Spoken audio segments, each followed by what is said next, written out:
Well, hi, good morning. Thank you so much for joining me in my shop. Today is September 29th. I'm not in here alone. I've got company. Oh, there he is.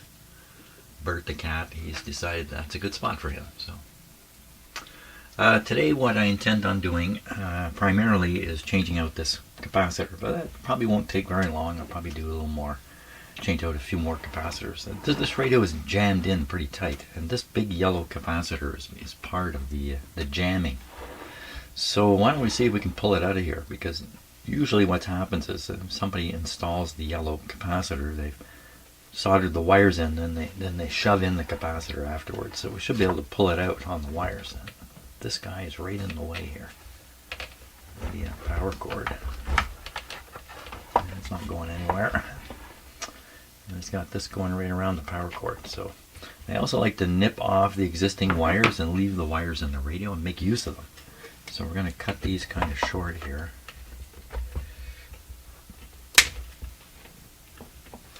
Now, how do I know that for sure this is what's causing the hum? Yes, this is what's causing the hum. There's really no doubt about it. Yeah, I'm trying to get this guy out of here. The great thing about the red wires is they mark the location where the new capacitors should connect. So even in the end, if you don't use the red wires, at least they're flags on where the connection should be made. What are you doing up there, cat? Jeez.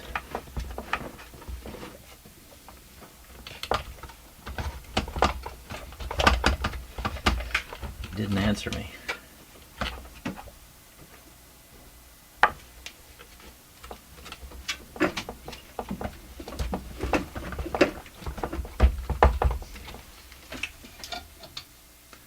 He is now there. You can see him. Oh, what are you doing? Don't drag on. He's finding little bits of wire to pull on is what he's doing. There's a little bit of that in the shop here. No, I'm making this really interesting for him now.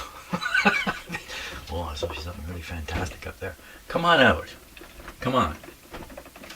Come on out. I can't do this with you back there. Come. Come on. I got something really good for you. I don't know what it is yet, but I got it. Come on. Come on, cat. Come on. Yes, I'm talking to you.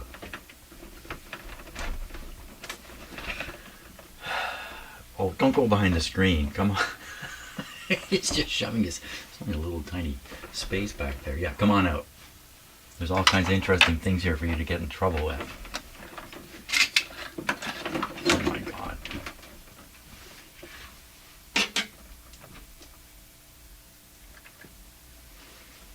How about this? Nope, not interesting enough. Okay, you just stay there. You stay there. Okay, can't get the cat out, can't get the capacitor out. There's a theme here. There's definitely a theme.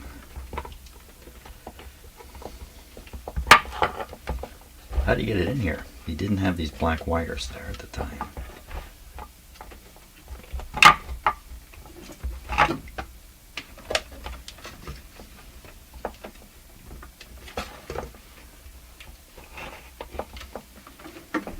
Against this bracket. And the bracket is just spot welded on here. I've got to lift it up to get it out.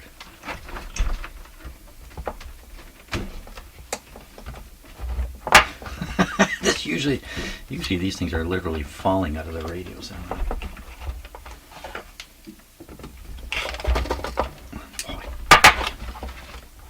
It's not going to come.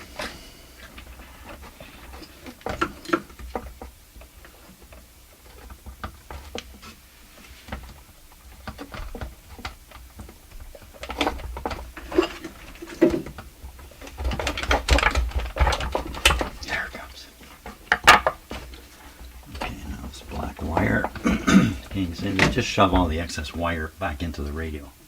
So typically what's done. There we are. It's a 40-40. So I'll be putting in two 50s actually, a 50 and a 50. Okay, I got all this space in here now to work with. Wire leads, and look at that. Even the cat came out. Amazing. Come on, come on. Where are you going now? Let's go, cat. I gotta go turn on the coffee maker. Yeah, let's go. No fun in here. Okay, first step is to kind of plan this out a little bit. So I have the two capacitors I'm going to replace this yellow guy with. I'm going to twist together the negatives, negative leads, like so. And now I get the black wire out here. There's lots of room in this radio, so this is not a tricky deal. So I'm going to use the wires. What I want to do is solder the wire right up close to the body of the capacitor. A little tough with the negative here, but so there's as little bare wire as possible hanging out. And these excess wire, I can just leave it, 25 years from now somebody's going to be doing this again, so maybe we'll leave them some wire. So that's a simple thing. So I'm going to go ahead and do that. And then we're going to try the radio again, and I'll bet you it'll work. And what am I going to bet? Today I'm going to bet 1 American penny. Yeah. 1 American penny at risk. Okay, just got to cut off this excess negative wire here. There we are. There's our new 3-part capacitor. Now all these electrodes here, these red ones in particular, need to be protected. The black one too. Can't let that touch the chassis. So we would really like these to be held in somehow, fixed in here, in such a way that they won't, there's no propensity to short out. Let me get a grip on it here.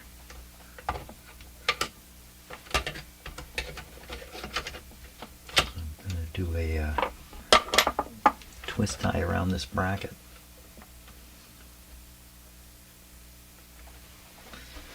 Okay, let's give that a try. Oh, I've got this monstrously long one here. I don't remember where my other ones are. This is crazy. I gotta get a shorter one than this.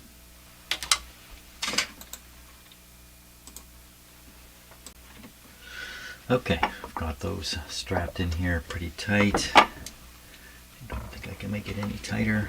Let's just give it a try here.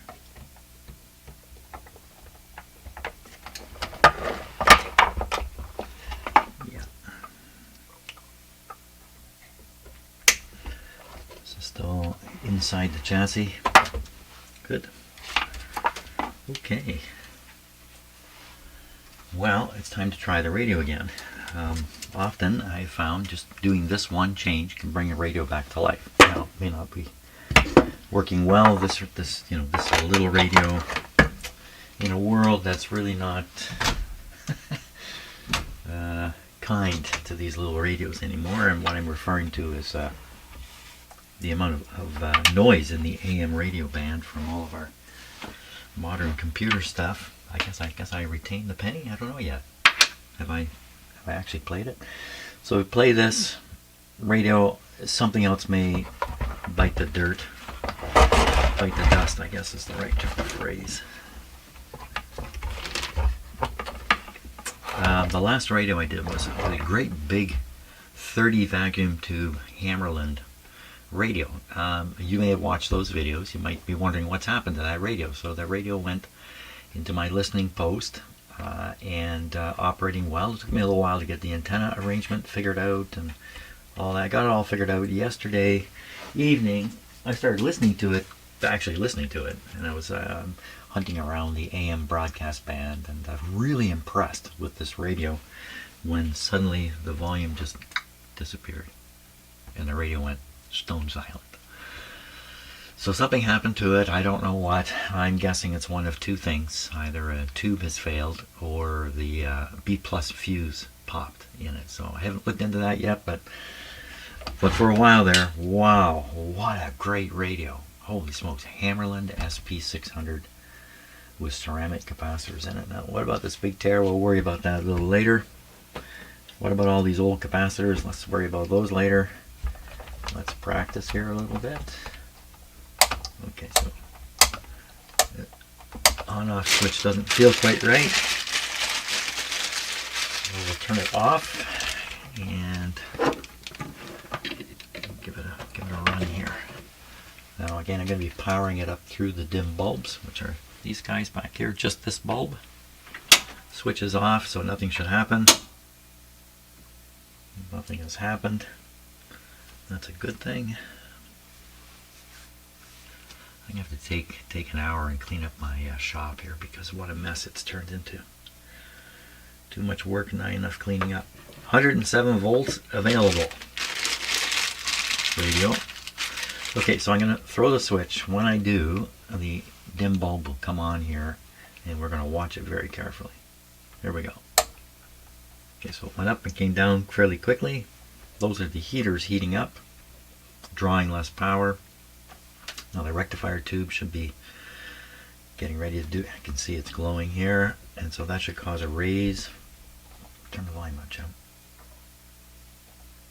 That should cause the radio to work. Here it comes.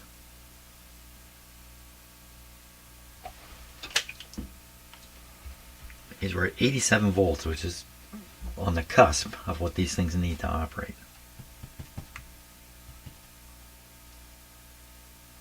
Okay, so, oh, for crying out loud, my phone.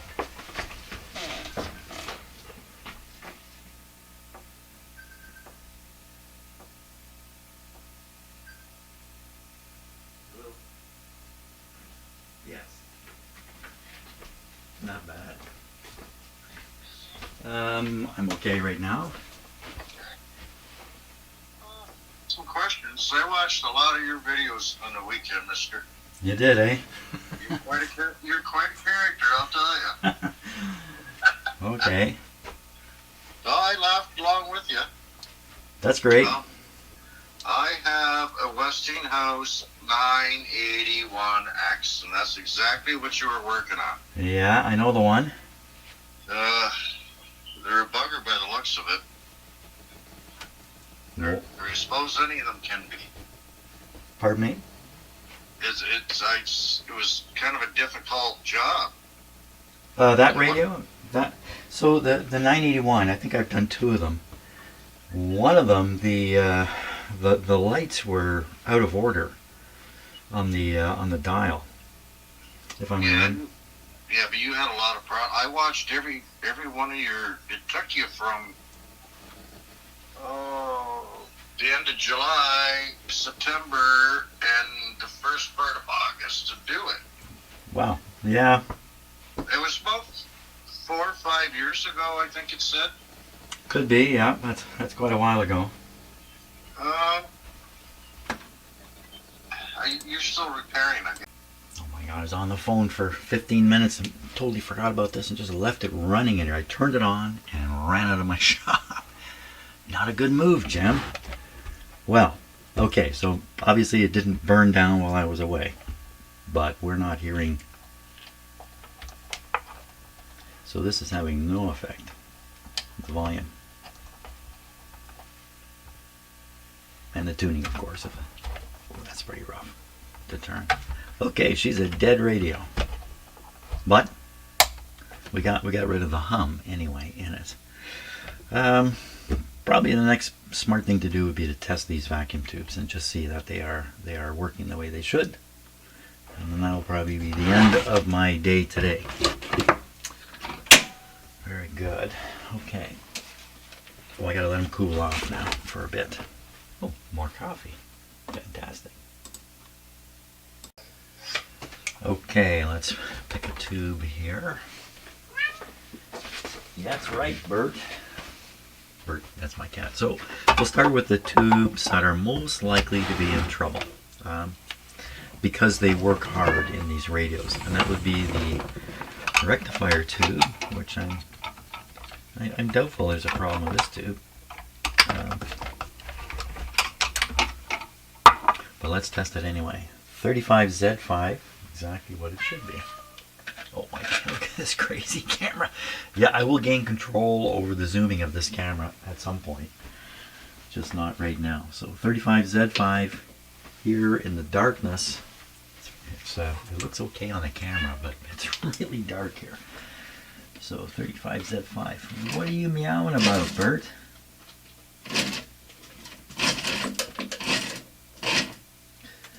35. So I'm looking over here for 35Z5.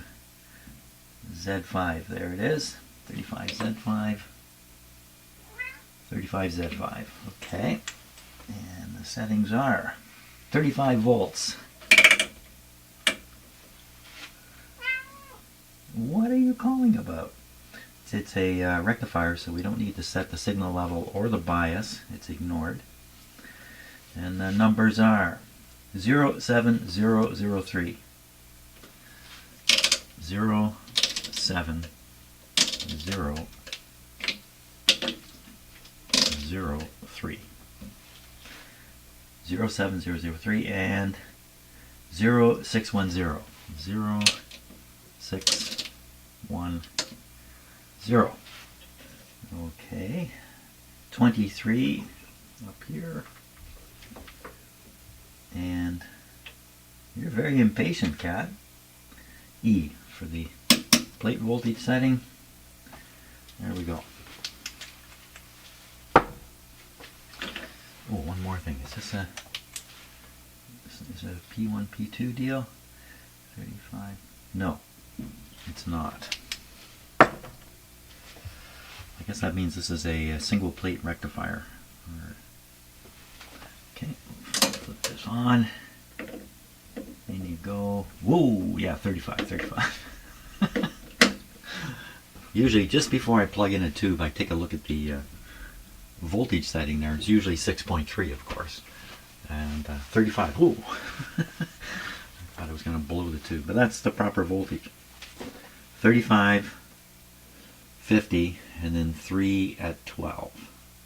So you add it all up, gives you something like the line voltage. Okay, we're ready for a test. We'll look for shorts first. So you're watching the meter to see, nope, no shorts. And we're flipping this rectifier diode switch.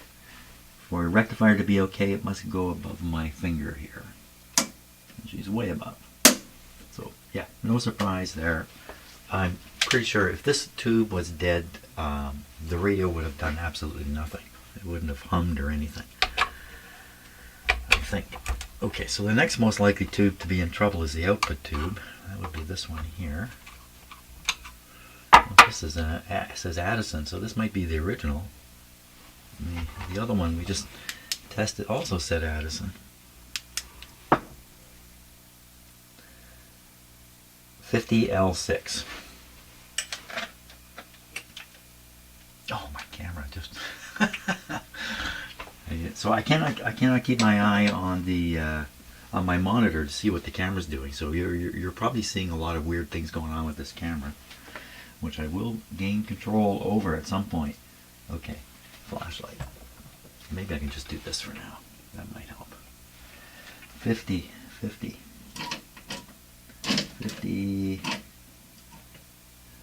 L6, there it is. You set this to 47 volts. Take 8 on the signal. The bias setting is 18H. 18H. And 07345. 07345. That's funny, 3, 4, 5. So I flipped this to 4 and somehow I was aware that I'd made that mistake. Must be my subconscious helping me out here. 07345. 07345. And 0610. 0610. 50L6. 43 to make the meter accurate. And that looks like C for the plate voltage. Okay.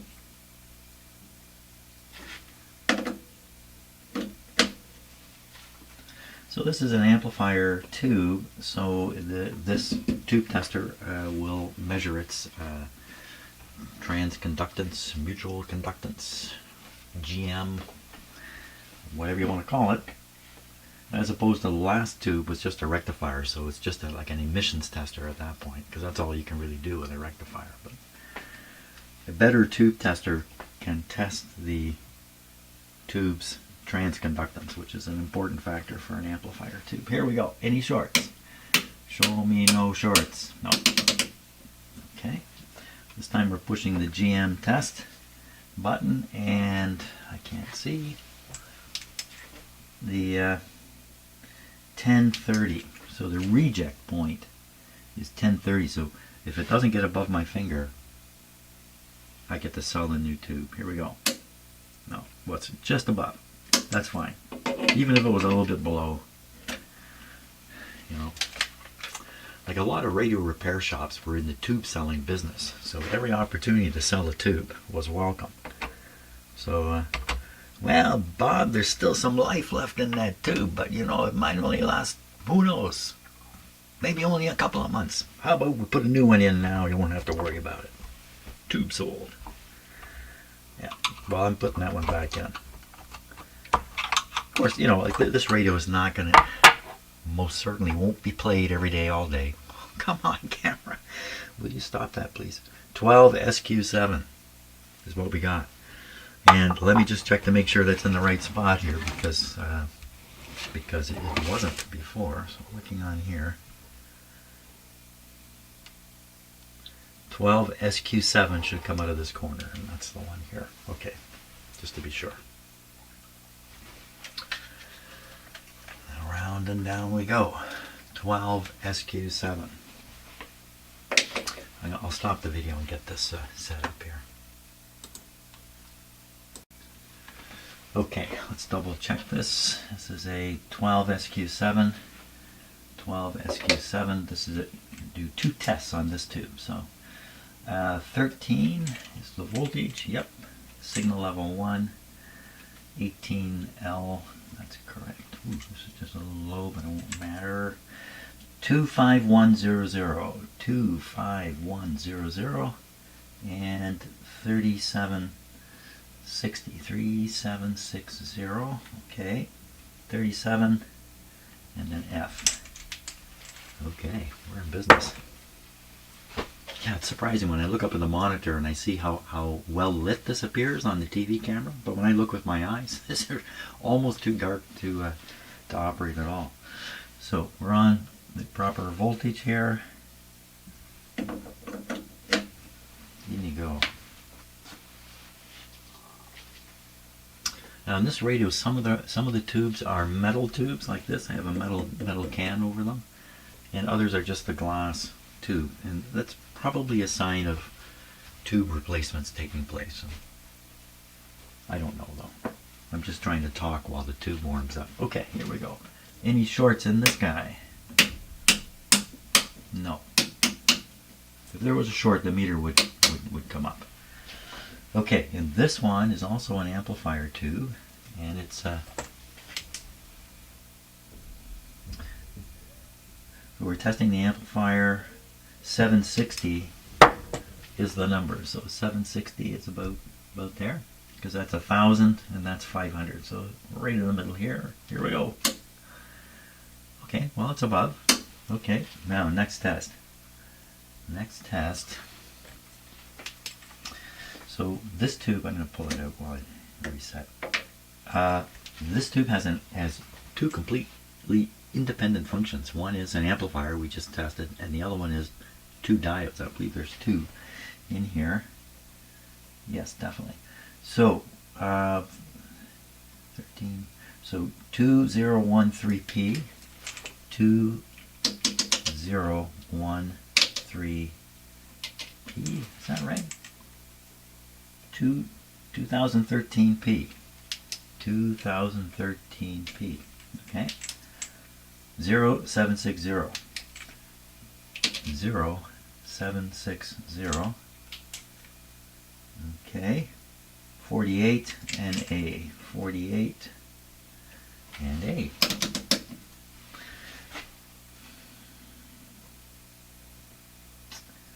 P1 and P2. So there's a switch here for plate 1 and plate 2, which I'll be throwing because there's two separate diode plates in here. Back in you go.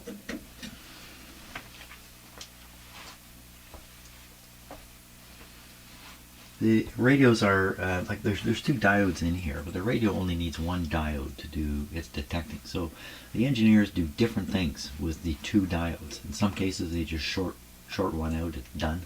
It's just out of the circuit. Other times they put them in parallel, kind of use both.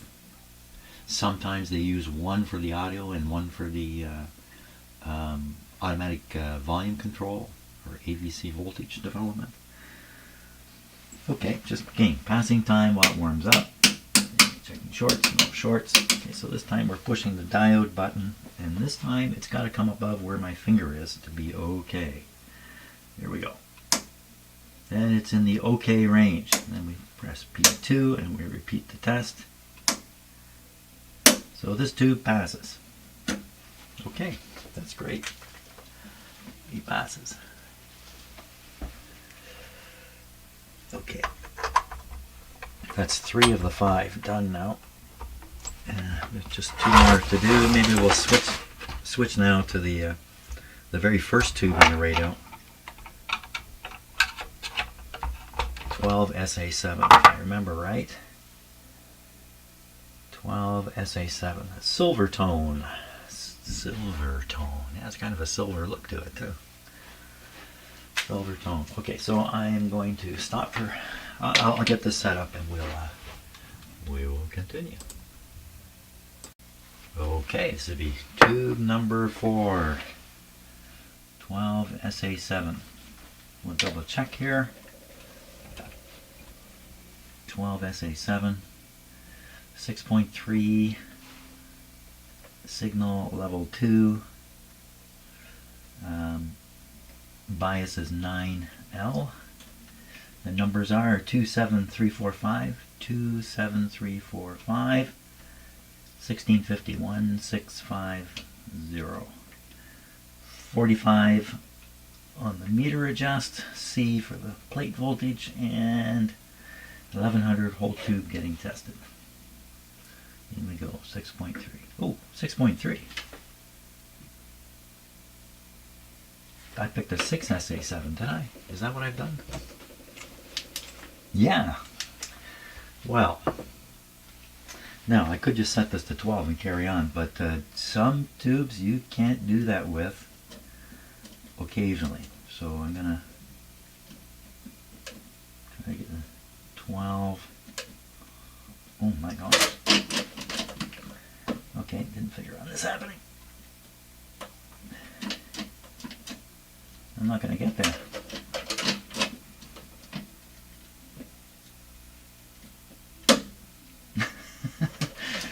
I'm at 12A. Oh my gosh, that's a long ways to go.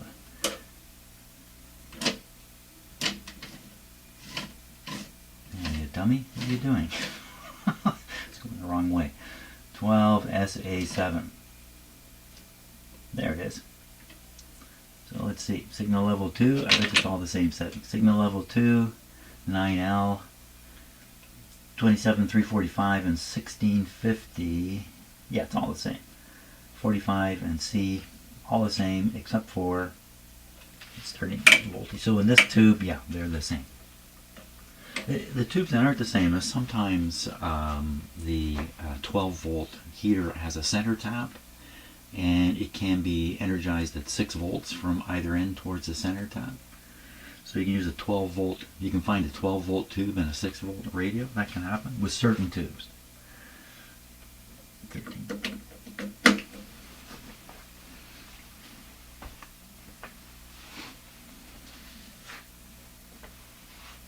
And by the way, everything I say, doubt it. You just take what I say and put it on the shelf for later reference, but don't bank on it. Anything I say, I don't even bank on the things I say. I'm cautious about the things I believe. I'm always doubtful. Okay, here we go. Always be doubtful.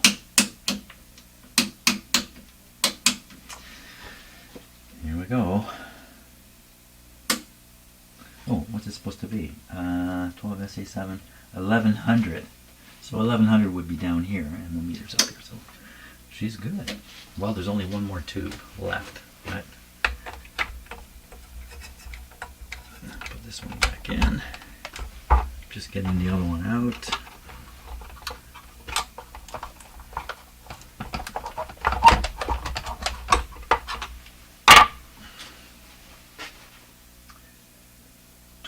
SK7, just as expected.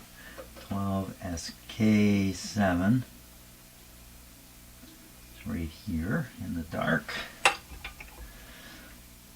So 13, 2, 10L, almost the same as the other tube, 10L, 17251. 17251. 4630. 4630. So sometimes the 3 looks like an 8 and stuff like that happens on these lists. They're not easy to see necessarily. 44. And C. Okay. Addison. Well, these are probably the original tubes then, or you know, it may have gone back to a shop that would only would they only install Addison tubes? I don't know.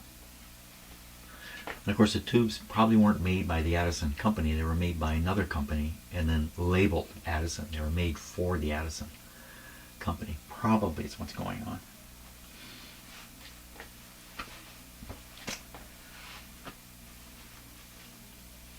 I totally forgot where I was in this scheme of things. Okay, a little senior's moment there. Here we go. Anybody shorting? Nobody shorted. Okay, the GM test for this guy, because he's an amplifier, should be 1520. So 15 is right and straight up. Wow, she's fantastic. This is an important tube for the operation of the radio too, because a lot of the gain takes place in this tube.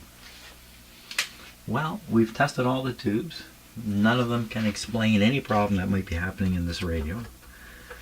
So the fact that the radio doesn't work is almost certainly related to the multitude of old capacitors that are inside there. So we will begin ridding the radio of these capacitors tomorrow. That's what will happen tomorrow. So thanks a lot for watching today, and have a great day. It's another beautiful day here. It's fantastic, and fantastic for astronomy. I should show you some of the images I'm gathering at night. It's fantastic. See you later.